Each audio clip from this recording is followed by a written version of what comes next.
In this video, I'll be going over the brand new Garment Factory business, how it works, and how you can make millions from it. So first things first, we have the location. There is actually only one location for this business, and it can be found on the Mazebank Foreclosures website, which is going to cost you $2.3 million. And although this does initially seem like a higher upfront cost, the value for money that you're getting for this business is actually insane, because unlike any other property in the game, there are no additional upgrades for you to purchase, which means the $2.3 million that you spend on the business comes with everything. And this includes a sleeping quarters, which allows you to spawn in, which normally you would have to purchase for your other businesses. There is also a 10-car garage space in the basement. This would usually be an upgrade that will cost millions of dollars, and the fact that we get this for free is insane. There is also a Mark II weapon workshop where you can customize all of your weapons, which again would normally be an upgrade for a business. And finally, this business comes with the wall safe. All of these upgrades would normally cost you $5 million plus, but you only pay $2.3 million and you get all of it. This is the best value for money that you could ever get. And speaking of money making, there are two ways you can make money with this business. The first way is through the passive income wall safe. Like I mentioned, this isn't an upgrade for the business, it will just be sitting upstairs in the office for you to make some passive income. So how much does it make?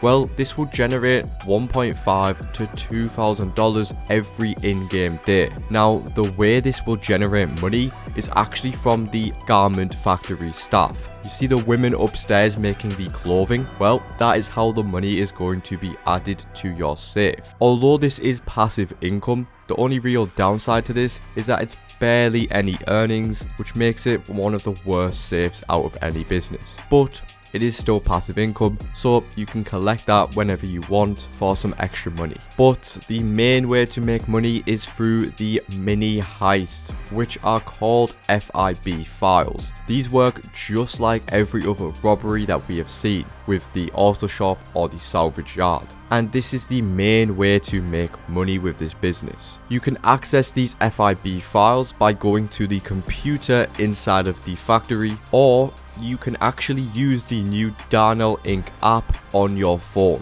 This will allow you to access the mission planning screen no matter where you are on the map, which is an insane quality of life update because it saves you so much time. Now, how do these missions work? Well, there are currently 4 missions available. We have the Black Box file, the Brute Force file, the Fine Art file, and the Project Breakaway file. These all have 3 setup missions that you have to complete, and you can do these in any order that you want before the finale. The base payout for these missions is roughly $150,000. But if you complete all optional objectives, you can get an extra $50,000 on top of that, which makes the total for these missions $200,000 per mission. And for the time that it takes you to complete these, this is a really good way to make money. Because if you're an experienced player with a fast vehicle, you can get these done in 20 minutes or less, which means you're making $200K every 20 to 30 minutes. But that is for the regular files, because there is a higher paying file called priority files. These will change once per week with every weekly update, and it will be marked on your computer as priority file. And this will pay double the regular files, which could see you earning $300,000 to $400,000 for these files. Like I said, you can only complete one of them per week, but the other missions, the regular files, can be completed whenever you want, with a short 5-minute cooldown between starting a new one up. But like I mentioned earlier, each mission has optional objectives to earn an extra $50,000. These work exactly like the salvage yard robberies, with the additional objectives at the end of the mission. So I'm going to walk you through those now. For the Black Box file, the objectives include destroying all of the plane engines, which shouldn't be hard to do at all, and recovering all underwater contents. So when you are searching the area of the plane, instead of going straight for the black box, instead search the area for the additional contents and pick those up, before collecting the black box. And the final bonus is killing 5 enemies during your escape. Again, this one's fairly straightforward. For the Project Breakaway file, the objectives include reaching the location in 5 minutes, again, very easy to do, as well as getting 15 headshots and collecting the optional loot. Just make sure before you get the main targets to go into these separate areas to collect the additional loot. That way you can get this bonus. For the Brute Force file, the objectives are reach the base in 5 minutes, again, not hard, and enter it undetected.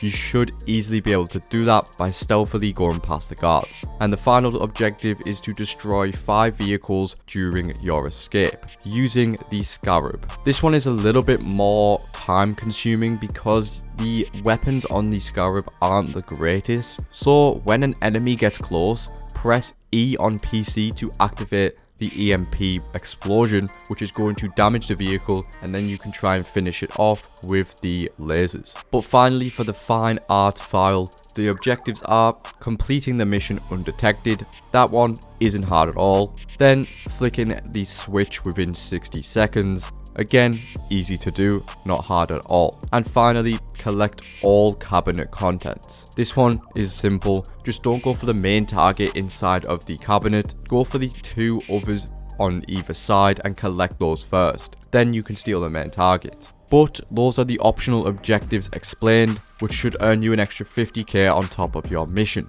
So now let's break down the earnings that you can make from this business. If you complete the FIB files with the optional bonuses, that is going to earn you $200,000. Now, because these missions can take you 30 minutes each, you can complete 2 of them per hour, which means you're going to be making $400,000 per hour. Now, with the weekly priority files, this can be increased to $600,000 per hour, as you can only complete them once per week. So overall, this isn't a bad business at all in terms of profit. Is it the best business in the game? No, not by a long shot, but it is still a great business that puts it on par with other businesses like the auto shop. So stop hating on it, because the money that you make, it isn't great, but it is still pretty decent. But now that we have gone over the income for this business, let's talk about some additional features that come with this property. The first feature is the new fast travel system. You can travel between 5 different locations across Los Santos, and you can do this by going into the basement and accessing this door over here. But what's cool about this is that you can also exit through this way back into the garment factory. This would have been really useful to use during missions, but of course they aren't accessible. So the only use for these is during free mode. And of course the next main feature with this business is the terabyte upgrades. I've made a separate video breaking down the upgrades already, so go and check that out below. Essentially, you can now store your terabyte inside the garment factory workshop, where you can upgrade it with Bureau tech. This tech is insane, so check out the guide like I said. And a final few details that we have is that you can get snacks for free over at this table, which is pretty useful to have. And you can access the rooftop, where there are new seat locations, which, by the way, if you sit down on them, you can access a cinematic camera which looks over the city and gives you a nice view. This is really cool. There is also a couple Easter eggs which some of you might not have noticed, because when you buy the business, Lester is going to contact you with an email, because if you didn't already know, this used to be his main business during story mode and even with the online heist. That is a really cool detail. But it doesn't stop there, because if you go down to the garage, you're going to see clothing from the jewel store heist in GTA 5, which is really cool. Also, every time you complete an FIB file, you're going to get these trophies on your desk. Currently, there are only 4 files in the game, so these are all of the trophies that you can expect to get. But with that being said, that was the Garment Factory explained. Again, this isn't the best business in any way, but $400,000 to $600,000 per hour is really good and makes it a decent business to use. The best thing about this business, in my opinion, is the setup cost, because you do not have to buy any upgrades and you get access to a great money-making business. How could you not want that? However, the passive income is some of the worst in the game, but honestly, it's not that deep because it's just a bit of extra income on the side, as long as the robberies are paying good. But yeah, with that being said, that is the Garment Factory explained. This is a business that most players would probably not like because it doesn't make the most money, but if you're new to the game or perhaps a player who's looking for some variety, then try this business out because it's actually a lot of fun. But if this video did help, subscribe for more and check out some more videos on screen now. I'll see you in the next one.